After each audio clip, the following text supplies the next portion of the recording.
Hello दोस्तों। लोहड़ी मुबारक हो। और आप सभी आज शाम को इस वक्त जो कि वक्त हुआ है 6:22 अ, पक्का से बॉनफायर करिए और पक्का लोहड़ी मनाइए। क्योंकि ये जो बहाने होते हैं ना, इसके वजह से हम सेलिब्रेट कर लेते हैं, वरना ओमिक्रॉन, कोविड, यहाँ नहीं जाना, वहाँ नहीं जाना, तो ऐसे ही हम बहुत ज़्यादा परेशान हैं। तो इसलिए बहुत ज़रूरी है कि हम वो सब कुछ कर लें, छोटे में कर लें, घर में कर लें, और सेलिब्रेट कर लें। क्योंकि अभी जो बच्चे हैं उनको हम कैसे बताएंगे कि हमने पहले कितनी मस्ती करी है, और उनको कैसे बताएंगे कि हमारे कल्चर में क्या क्या इम्पॉर्टेंट है। तो फेस्टिवल खुशी मनाने के लिए, एक साथ इकट्ठे होने के लिए तो बहुत बहुत ज़रूरी है, पर उससे भी ज़्यादा इसलिए ज़रूरी है ताकि हमारे बच्चे, जो ये जनरेशन है, ये समझ सके कि उसका इम्पोर्टेंस क्या है, उसका महत्व क्या है, वो छूट ना जाए कहीं पीछे और हम कहीं इतने आगे ना निकल जाएं कि ये जब बड़े हो जाएं तो उनको पता ही ना हो लोहड़ी क्या है, मकर संक्रांति क्या है, क्योंकि हमने रहने दिया एज पेरेंट्स। मतलब हम जो माँ बाप हैं, हम इतने बिजी थे कि हमने ज़्यादा फिक्र नहीं करी। तो पहले का ज़माना तो कुछ और था, वहाँ पर बहुत सारे लोग होते थे और बहुत खुला था वो वक्त, कि अगर माँ बाप पे इतना बर्डन नहीं था, अगर माँ बाप कुछ नहीं करते थे तो कोई मामा ले गया, कोई चाचा ले गया, कोई भाई ले गया, कोई पड़ोसी ले गया, और कुल मिला के स्कोर हमारा 100 होता था। पर आजकल के जो माँ बाप हैं उन पे ज़्यादा प्रेशर है। आजकल बीमारियां बड़ी बड़ी हैं, वक्त बड़ा है, सब कुछ बहुत ही अलग है पहले से। तो इसलिए लोहड़ी मनाना बहुत ज़रूरी है। और आज मैं चाहती थी कि मैं यह एपिसोड करूं क्योंकि मेरे जहन में बहुत कुछ चल रहा था। कल मैंने फेसबुक पे डाला स्वामी विवेकानंदा जी के बारे में, क्योंकि स्वामी विवेकानंदा जी का कल बर्थ एनिवर्सरी था। और उनको जब याद किया तो मुझे ऑटोबायोग्राफी ऑफ अ योगी में एक पार्ट है इस किताब में, जो कि बहुत ही, मैं बोलूँगी, फॉर मी, मेरे लिए वो रामायण और महाभारत या शिव पुराण या अ, विष्णु पुराण से कम नहीं है। इतना पावर है उस किताब में। तो जब मैं स्वामी विवेकानंदा जी के बारे में भी, मैं तभी जो भाव आया मेरे मन में, जो एक कि ओ ये स्वामी विवेकानंदा जी हैं, वो भाव इस किताब को पढ़ने के बाद ही आया।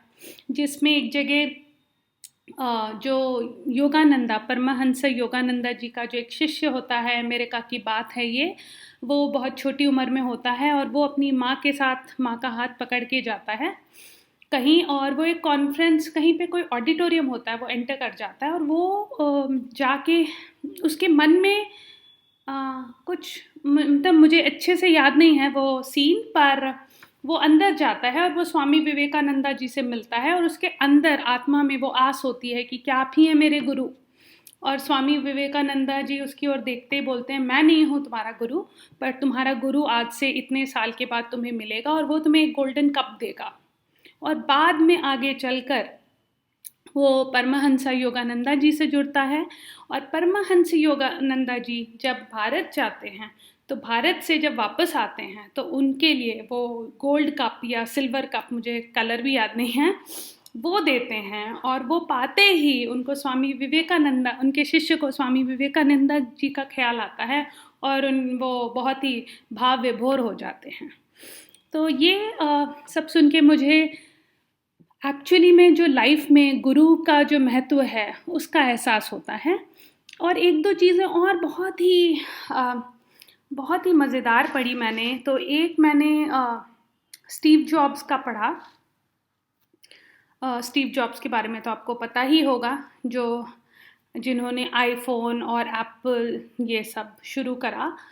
तो स्टीव जॉब्स का जब देहांत हुआ अक्टूबर 2011 में, उससे पहले उन्होंने उनको बहुत सारी चीज़ों में, वो बहुत ही स्पिरिचुअल थे और उनकी जो स्पिरिचुअल साइड थी वो उभर कर सामने नहीं आई, क्योंकि ऑफ कोर्स वो हमारा थोड़ा पर्सनल एस्पेक्ट होता है। पर जो लोग उनके करीबी थे, जैसे मार्क बेनियोफ और कुछ लोग जो उनके करीबी थे, तो उन्होंने ये बताया कि स्टीव जॉब्स का जो आखिरी तोहफा था वो एक ब्राउन कलर के भूरे रंग के बॉक्स में था उनके मेमोरियल सर्विस पे, कि उनके देहांत के बाद क्या गिफ्ट दिया जाएगा और उनके मेमोरियल पे कौन कौन आएगा। और उनको ये पता था कि कौन कौन आएगा, मतलब वो इतने दूरदर्शी आप बोल लीजिए या इतने पहुँचे हुए थे कि उनको ये अंदेशा था कि कौन आएगा और क्या चीज़ उनको छू जाएगी। और जब वो वापस जाने लगे वो मेमोरियल अटेंड करके और उन्होंने वो डब्बा खोला तो उसमें ऑटोबायोग्राफी ऑफ अ योगी था, वही किताब। और last year autobiography of a Yogi, उसके बारे में सुना तो बहुत था। तो लास्ट ईयर मेरे जन्मदिन के आसपास मेरी फ्रेंड ने मुझे autobiography of a Yogi gift किया और मैंने उसको पढ़ना शुरू किया। और वो किताब ऐसी है कि जैसे जैसे मैंने उसको पढ़ना शुरू किया वो वैसे वैसे मेरे अंदर बदलाव लाने लगी। उसमें एक जादू था। और जब भी मैं बचपन से भी, क्योंकि मैं ईस्ट में पली बड़ी हूँ, तो जब भी हम कहीं सफ़र कर रहे होते थे, कैलकाटा का स्टेशन हो या खड़गपुर हो या घाटशिला हो, कोई भी ऐसी जगह हो, तो वहाँ पे बुक स्टैंड में पक्का ऑटोबायोग्राफी ऑफ अ योगी सबसे सामने रखी होती थी। और अगर आपने देखा हो योगानंदा जी की जो जो चेहरे में जो नूर है उसमें इतना पावर है, उसको आप इग्नोर नहीं कर सकते। तो ऐसा लगता था, जब मैं बचपन की बात बता सकती हूँ, मुझे ऐसा लगता था मुझे अपनी ओर खींच रही है और मैं फट से अपनी आंखें उधर कर लेती थी कि पता नहीं है कौन है, पता नहीं है कौन है। और जब last year autobiography of a Yogi मेरे पास आई और मैंने पढ़ना शुरू किया, मेरे अंदर ऐसे बदलाव आने लगा कि मतलब मैं शब्दों में बयान नहीं कर सकती, वो आपको पढ़ना ही पड़ेगा। और सबसे ख़ास बात ऑटोबायोग्राफी ऑफ अ योगी की क्या है, ये ग्रंथ तो है ही है। तो जब योगानंदा परमहंस जी ने ये तय किया कि वो अमेरिका जाएंगे और 1946 में, आज़ादी के एक साल पहले, autobiography of a Yogi publish हो गई।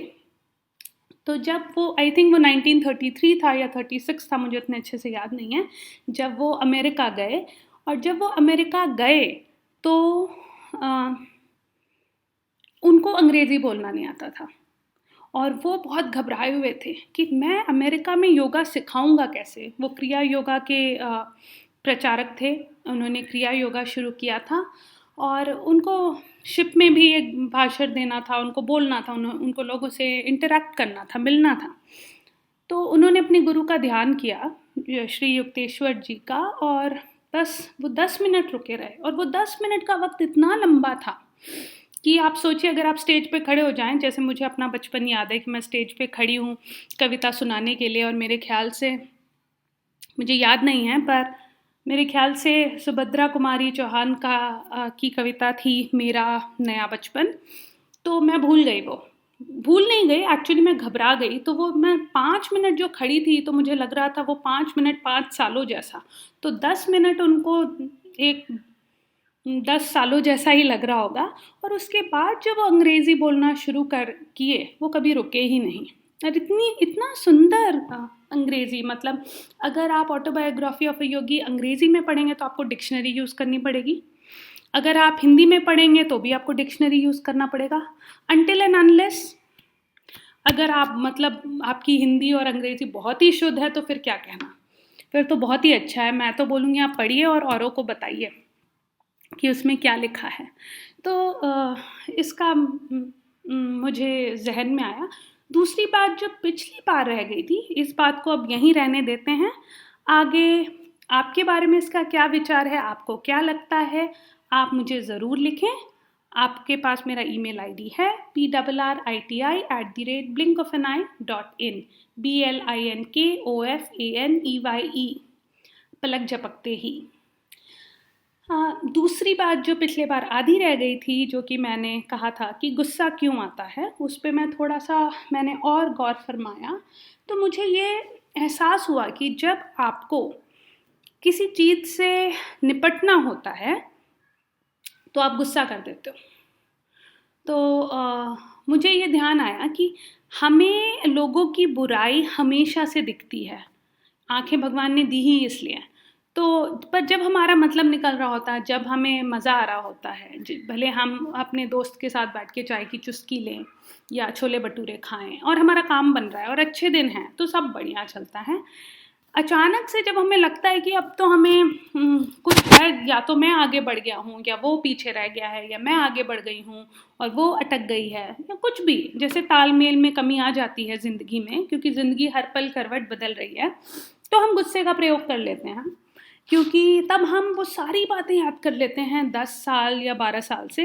मुझे पता है बहुत लोग आप में से जो सुन रहे होंगे वो कहेंगे मैं तो ऐसा कभी नहीं करता या करती, पर हाँ, हम एक टाइप के लोगों के बारे में बात कर रहे हैं। तो वो हर चीज़ याद कर लेते हैं कि तुमने ये किया था, तुमने वो किया था। एक्चुअली मैंने एक, जैसे कि आपको पता होगा, मेरा पॉडकास्ट एपिसोड सीरीज़ अंग्रेज़ी में भी है, जिसमें मैंने एक एपिसोड किया why they did and what they did. अब why they did and what they did में इसी पे चर्चा की गई है पूरे 33 मिनट जो मैंने किया, कि जो हम डिसीजन लेते हैं, जो हम फैसला करते हैं अपनी ज़िंदगी में, उसके पीछे क्या राज है, क्या दिमाग चलता है हमारा, जो हम उस डिसीजन तक पहुंच जाते हैं। और आपको जान के बहुत बहुत हैरानी होगी कि कंक्लूजन, जो अगर संक्षेप में मैं कहूँ तो वो एपिसोड करते हुए भी मुझे बहुत ज़ोर से हंसी आ रही थी, क्योंकि अंत में मुझे यही पता चला कि हमने मन पहले ही बना लिया होता है।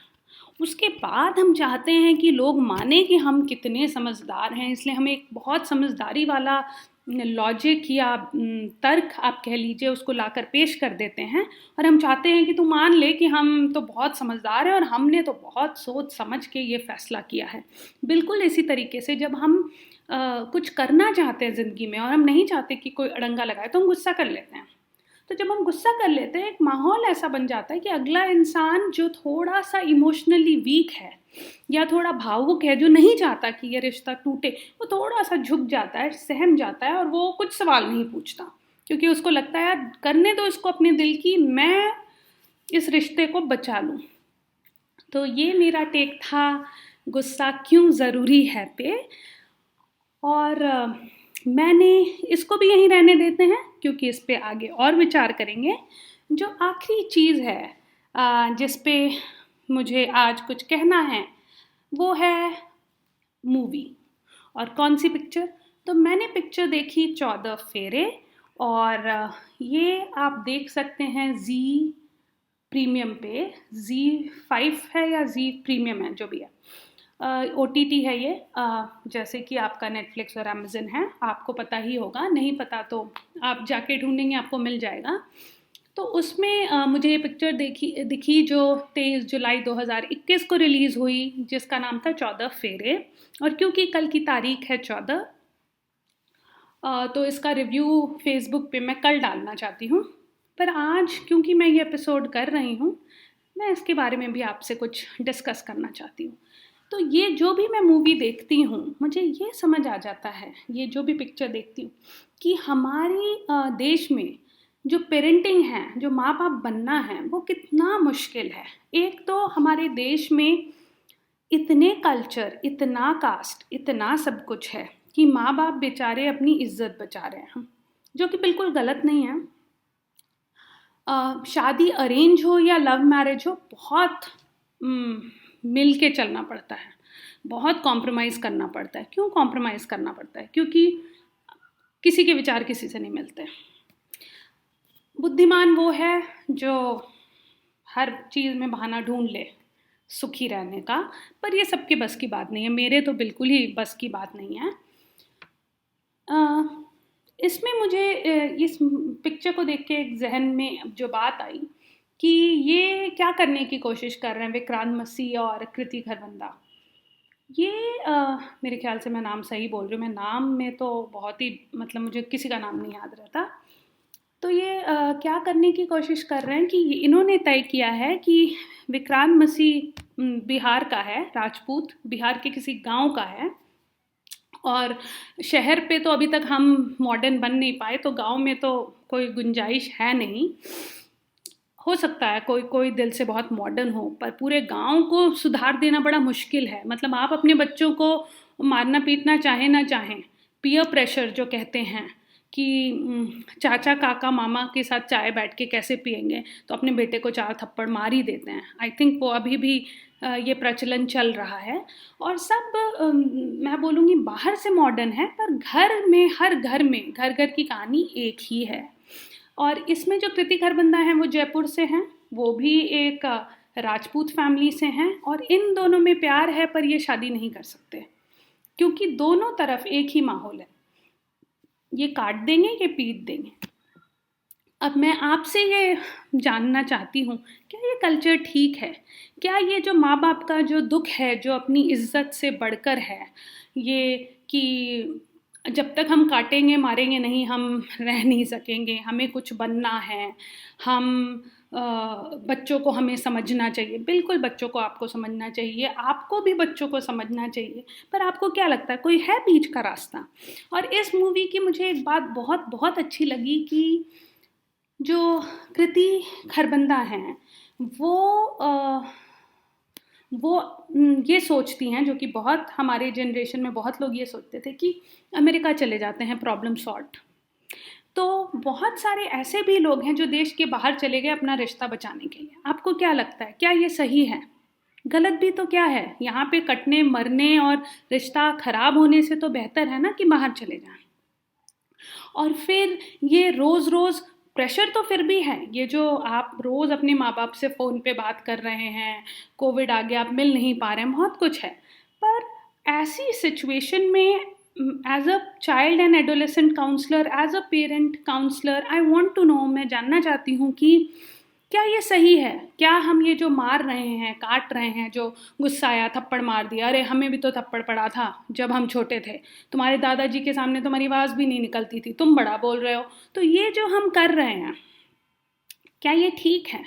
हम खुद अपने बच्चे को धक्का मार मार के अपने आप से दूर कर रहे हैं, और फिर हम उससे करीब होने के लिए सारे जतन कर रहे हैं, और वो खुशी से यूएस कनाडा जाए, अर्जेंटीना जाए, श्रीलंका जाए, पर भाग कर जाए, क्या ये सही है?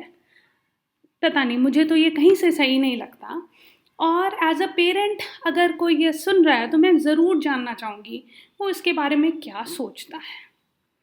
और एज अ चिल्ड्रन ऑल्सो, अगर कोई 18 साल का या 20 साल का या 25 साल का, तो मैं ज़रूर जानना चाहूँगी कि आप क्या सोचते हैं। क्या आपको भी शादी अभी से, कल ही मेरी किसी से बात हो रही थी जिनको शादी एक बर्डन लग रहा है, उनको लग रहा है बस ये फटाफट से ख़त्म हो। कोई गुज्जर है कोई जाट है, और अब आप सोच लीजिए भारत में एक गुज्जर और एक जाट में शादी हो जाए तो कितना बवाल होगा। तो क्या मतलब उन्होंने गुनाह कर दिया, क्या उनको जेल में डाल देना चाहिए? क्या करना चाहिए इस सिचुएशन में? हमें बड़े बनना चाहिए, छोटे बनना चाहिए? बहुत सारे सवाल हैं हमारी जहन में, मेरी जहन में तो पक्का है। तो ये हम चर्चा करेंगे अपने अगले एपिसोड में। अभी फ़िलहाल मैं आपको यहीं छोड़ती हूँ, और मैं चाहती हूँ कि आप जाएं और अपने परिवार, अपने दोस्तों के साथ लोहड़ी मनाएं और खुश पक्का रहें, क्योंकि खुश रहने के लिए किसी भी वजह की ज़रूरत नहीं है, बस नीयत होनी चाहिए खुश रहने की। तो शुक्रिया, हम फिर मिलेंगे, और मुझे बहुत ही मज़ा आता है जब मैं ये खुलकर, मुझे जो भी कुछ कहना है मैं कह देती हूँ। शुक्रिया, बाय।